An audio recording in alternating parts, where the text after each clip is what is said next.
नमस्कार, मैं सुबोध कुमार। आप देख रहे हैं खबर बुद्धा टाइम्स। और आज हम बात कर रहे हैं कुछ घटनाओं की, जैसे कि कानपुर में कुछ समय पहले जो कानपुर की घटना हुई थी विकास दुबे को लेकर के। तो इस घटना पर भी अभी भी बयानबाजी अभी ख़त्म नहीं हुई है। जी हाँ, हम बात कर रहे हैं ओम प्रकाश राजभर की, जो कि बिहार से हैं। उन्होंने देखिए क्या कहा था विकास दुबे की, क्या है पूरी कहानी और सरकार को क्या करना चाहिए था, किस तरह से उसे कोर्ट में पेश करना चाहिए था या नहीं करना चाहिए था, किस तरह से ये ओम प्रकाश राजभर जो कि बिहार से हैं बता रहे हैं। ये जो वीडियो है ये सोशल मीडिया पर बहुत तेज़ी से वायरल हो रहा है। जी हाँ, हम बात कर रहे हैं इस वायरल वीडियो के बारे में, किस तरह से उन्होंने जो बिहार में बीजेपी सरकार को घेरा है। ओम प्रकाश राजभर जी जो कि बिहार से हैं, पत्रकारों से प्रेस वार्ता करते समय उन्होंने क्या कहा है, देखिएगा इस वीडियो के अंदर। गरीब का इनकाउंटर होता था जब ओम प्रकाश राजभर सत्ता में रह के बोला करता था कि ये फर्जी इनकाउंटर है।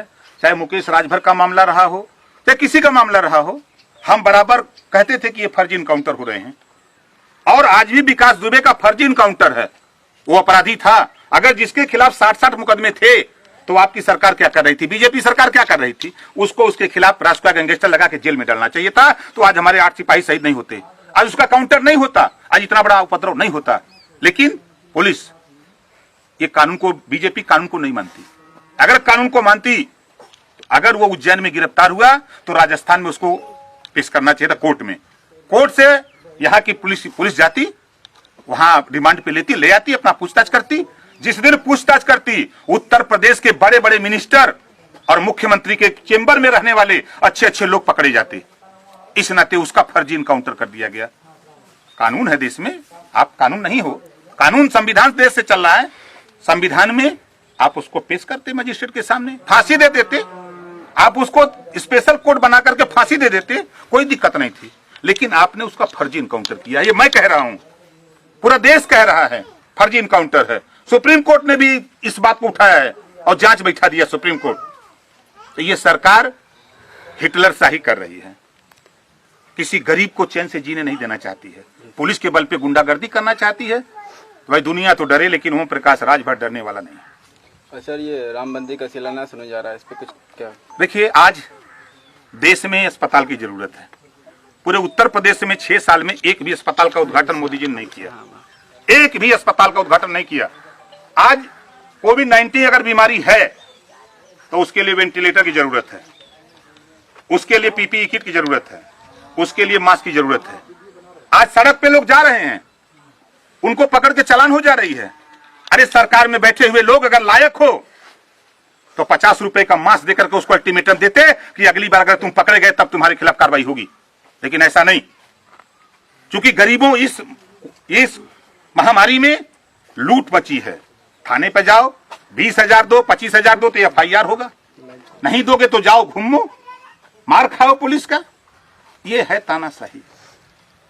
अच्छा, ये बकरीद पे नमाज पढ़ने का मामला सामने आ रहा है, क्या इसको? देखिए, बीजेपी भारतीय झूठ पार्टी, ये भारतीय झूठ पार्टी के पास कोई काम नहीं है। एक न एक मुद्दा ही ले आते हैं, फिर ठंडा होता जा रहा है। आप शुरू से इनका देखिए, अगर आप इनको उठा के देखेंगे तो इन्होंने नोटबंदी ले आए, कहा कि हम 50 दिन में आतंकवाद की कमर तोड़ देंगे, 50 दिन हमको दो, नहीं तो चौराहे पर जहां बुलाना हम आ जाएंगे, मोदी जी ने कहा था। 50 दिन तो बीत गया। नोटबंदी से 1 करोड़ 40 लाख लोगों की नौकरी चली गई। जो रियल एस्टेट का काम था जमीन पे खड़ा हो गया, उसमें मजदूर गरीब सब लोग थे, इन्वॉल्व थे, खत्म कर दिया। जीएसटी ले आए, उसके बाद नोटबंदी में चिल्ली चिल्ला हुआ, तो नोटबंदी नहीं, नोट बदली का धंधा, बीजेपी ने अपना नोट बदलने का धंधा शुरू किया था। GST I, one nation one tax, एक देश होगा एक टैक्स, सब लोगों ने स्वागत किया।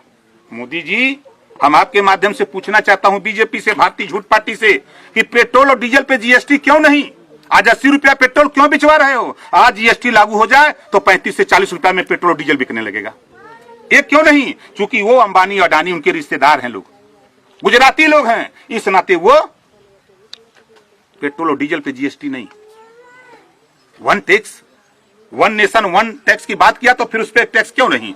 जीएसटी आने के बाद निर्मला सीतारमण जी सदन में बयान दिया 6 लाख कंपनी बंद हो गई। मोदी जी का रिश्तेदार काम कर लो मन, योगी जी का रिश्तेदार काम करते हैं। काम करता है गरीब, कमजोर, मजदूर, पिछड़ा, दलित, अल्पसंख्यक। 20 करोड़ लोगों की नौकरी चली गई। जीएसटी आया, फिर कोरोना ले आ दिए। कोरोना अगर है तो आप बता दो, एक भी वेंटिलेटर मोदी जी और योगी जी खरीदे हों?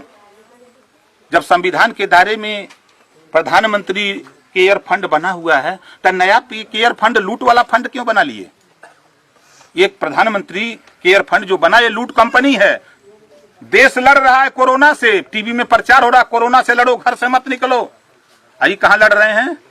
गुजरात में विधायक खरीद रहे हैं, राजस्थान में विधायक खरीद रहे हैं, मध्य प्रदेश में विधायक खरीद रहे हैं। एक एक विधायक 50-50 करोड़ रुपया में बोली ले रहे हैं।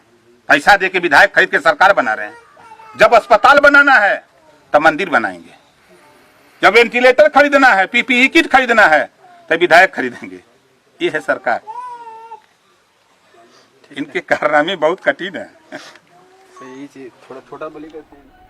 तो आप देख रहे थे इस वीडियो के अंदर के किस तरह से जो ओम प्रकाश राजभर हैं वो सरकार पर निशाना साध रहे थे और किस तरह से उन्होंने बताया था कि सरकार को क्या करनी चाहिए था विकास दुबे को लेकर के। और साथ ही उन्होंने कहा कि सरकार के द्वारा जो विकास दुबे का वो फर्जी एनकाउंटर किया गया था। और साथ ही उन्होंने उसके बाद सीधा उन्होंने बताया था कि सरकार किस तरह से फेल है। जो मौजूदा सरकार है, चाहे वो केंद्र में हो या फिर राज्य में हो, उन्होंने सरकार के ऊपर जमकर, जो बीजेपी सरकार है उस पर जमकर निशाना साधा है। तो इसी तरह की महत्वपूर्ण जानकारी, पारदर्शी खबरों से जुड़े रहने के लिए हमारे चैनल को लाइक करें, सब्सक्राइब करें और बेल आइकन ज़रूर दबाएं, जिससे कि आपके पास खबरों की नोटिफिकेशन आते रहें। मैं सुबोध कुमार खबर बुद्धा टाइम से लेता हूं इजाज़त। फिर मुलाकात होगी नई व ताज़ा खबरों के साथ। तब तक के लिए धन्यवाद और नमस्कार।